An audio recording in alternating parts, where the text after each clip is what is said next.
Why stand out with an original message when you can just buy the body society tells you is acceptable? All my stuff is really relatable.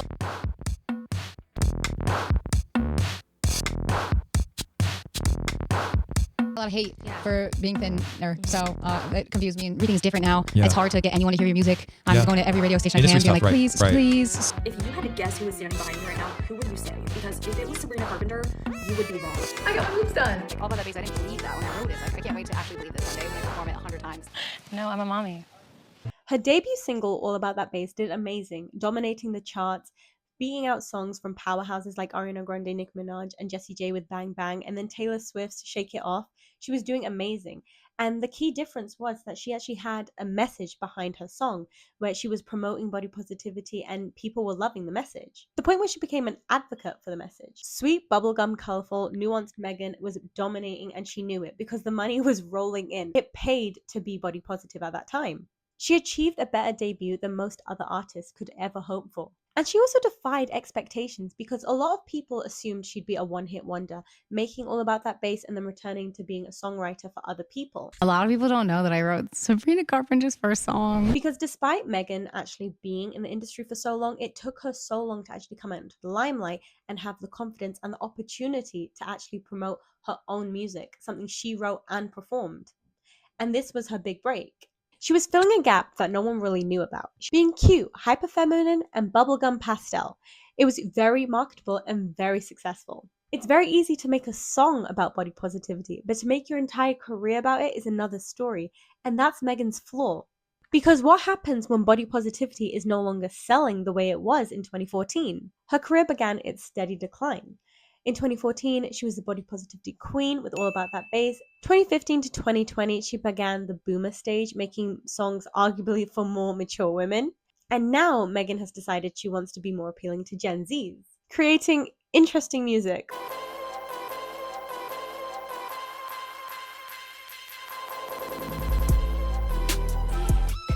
More focused on dances, short and sweet verses, colorful outfits, blonde hair, high shoes, all things that can be really associated with other artists.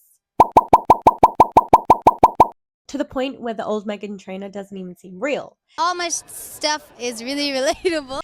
And the biggest change from 2014 Meghan Trainor to 2026 Meghan Trainor is the massive weight loss. Now, every woman out there knows how it feels to feel insecure about a section of their body or their entire body. And weight is a powerful thing on a woman's mental health or a man's mental health. And it's factors like social media and just general messaging that can really hinder a person's mental health when it comes to weight. So, like Meghan Trainor, if you have to do it through weight loss drugs, then that's completely fine. The problem is not that she used Mounjaro to lose weight, because anyone who wants to feel more confident in their skin should be able to do whatever they want to achieve that safely. But the issue is that Meghan Trainor has always been a high advocate for body positivity, and in doing so, taking Mounjaro and changing the body type of the fuller, curvier Meghan Trainor for the more slimmer, chiseled Meghan Trainor sent a very bad message to the fans who had been there from 2014 supporting her. And even in the music she's producing today, the message is still the same: love yourself, love the person you are in your own skin. You don't need to change. Being someone in the public eye, you know your life and your body is always going to be on display and criticized within the media. And I feel Meghan Trainor's weight loss, it could have been handled in such a different way, humanizing her and making it okay with transparency. Like, she could have used her social media to show step by steps everything she's doing, to the point where she felt comfortable, but also to the point where her audience felt like they were with her along the journey, instead of just seeing the overnight transformation with the music video Shimmer. And her weight loss was influenced by a lot of things, both personal and private. Like, after giving birth, she was diagnosed with gestational diabetes, which is a very serious disease. And it's also just the pressures of being a woman in the industry.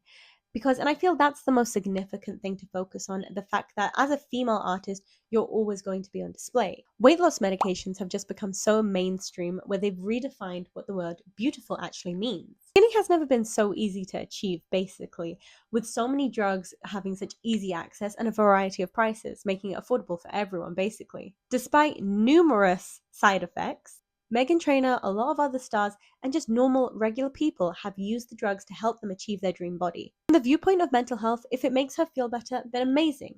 But when looking at her as a celebrity, someone who became famous from body positivity, to now basically saying that she's given up the old body for the new body, and now her confidence is killer. Of course your confidence is killer because you fit the standard. You are tall, you are slender, you have the blonde hair, the blue eyes, everything's beautiful. You have become what society deems acceptable.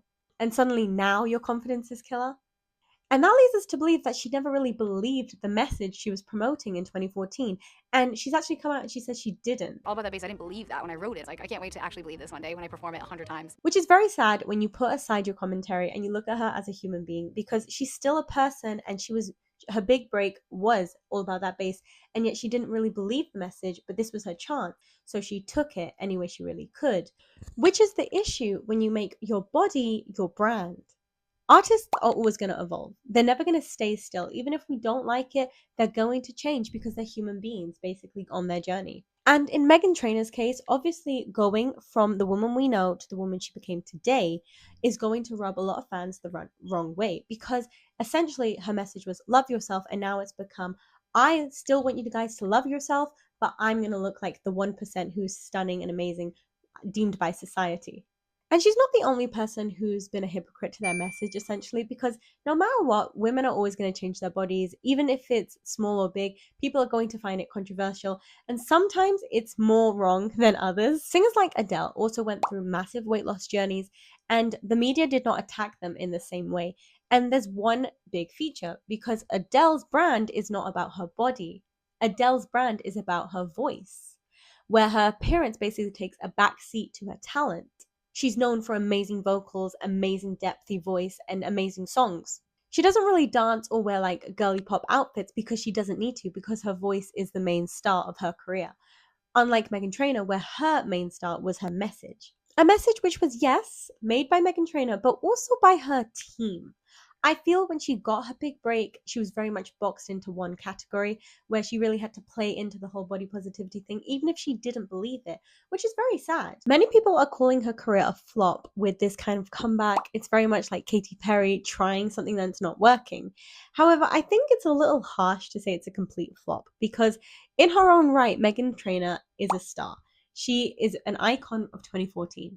And just because she's not an icon now does not mean she does not deserve this respect. Every human being does.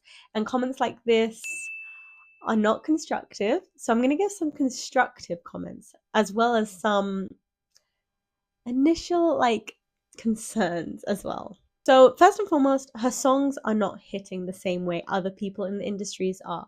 She's creating songs that seem to be going for a viral TikTok moment with the dances and the whole outfits looking like Sabrina Carpenter on many of her tours, going for the same high theatrical narratives like Sabrina Carpenter with the fire and the car, and very much copying her music videos kind of. She's also going for the Tate McRae kind of aspect with the dancing, which is very performative. Don't get me wrong, I understand everyone is basically just copying everyone else in some kind of way. You can't really say just doing any kind of flexible move is completely stealing Tate McRae, but it's definitely, you can see some kind of inspiration being taken, if not by her, but then by her team, and they're trying to make her seem more trendy. And many have come out and said her songs sound a bit like AI, they don't have that personal touch anymore, which I kind of do see, because this song didn't really have much of a point. I feel like it had Allison in the beginning and that was about it. That's all I can really remember. It wasn't very catchy, but that's okay, because not every song you're going to put out is going to be the number one song on the billboards right now. It's very competitive, it's very saturated. There are so many artists out there just trying to do their best. Then we come to the issues surrounding her tour. Why can't just one major artist give us the truth and not some BS excuse about how their family is growing, life is difficult, the album is rolling out? Because I have no problems with Meghan Trainor, but she just canceled her entire summer tour. Instead of being honest and just being like, hey, we didn't sell enough tickets, so we're canceling, she's got to put this statement out, and I think it's kind of complete crap. Meghan says it's because having a new baby, the new album, yada yada, but the fans, or lack thereof, are thinking it's due to low ticket sales. There are a ton of seats available for these arena concerts, and they're just not selling. First of all, she went for an arena that was so big. This is the kind of arena that Taylor Swift uses. Her tickets get sold out so quickly, and so many people attend her concerts. It's huge, absolutely huge. And Meghan just coming back onto the scene with this major transformation, I feel this was a mistake, almost like an overestimation that people were gonna just love the look, move on, and be like, wow, Taylor Swift and everyone else take a back seat, Meghan Trainor's back on the scene. But that's not how it went. Tickets were not being sold. No one is showing up for her in general. No one was buying tickets. There was a lot of empty space, and there was not much of a hype on it online at all. Like, I didn't even see it until I was on Spotify and I saw an ad. And that's fine, because once again, the tour is not defining her comeback. What she should have done is made it smaller, more affordable, less like, oh, look at me, I'm a big time pop star now because I'm copying everyone else, and more like, I've come back, get to know the new me again, with bigger deals for families, student tickets, maybe better merch. But instead, she just decides to completely cancel the tour. And once again, that's completely fine. You can cancel the tour. People understand.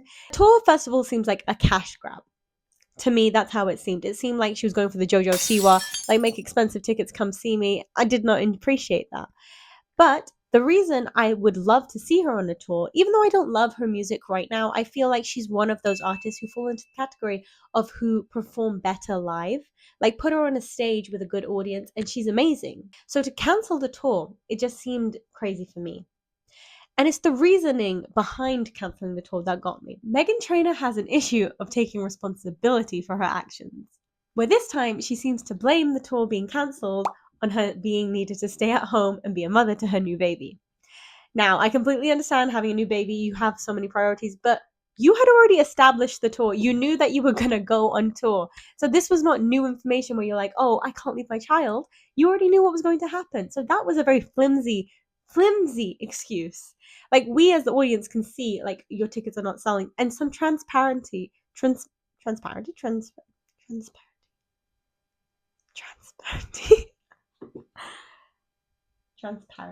That's not the word.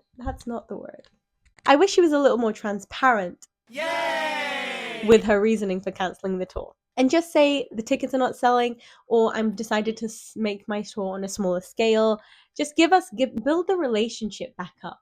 It feels like right now you have just cloned yourself into what you think the audience want. The vibe is just trying to reheat Sabrina Carpenter's nachos. And just because they're not liking it, you're upset and you're confused. I've been crying a lot. Yeah. And this album has been the hardest one for me. Like, where just everything that could go wrong has gone wrong. Yeah. Nobody likes my best work yet, or all the comments are meaner than ever. And for good reason. You've put a lot of effort into your new appearance, and a lot of effort went into your songs. And you shouldn't really have an expensive tour when you do such a big transformation, because let's be honest, you're taking a lot of inspiration from people we already know, like Sabrina Carpenter, like Zara Larsson, like Tate McRae, and all these other people. And no one's going to pay the same price when they could go see the original to see a Sheen version of their favorite artists. You wouldn't do it.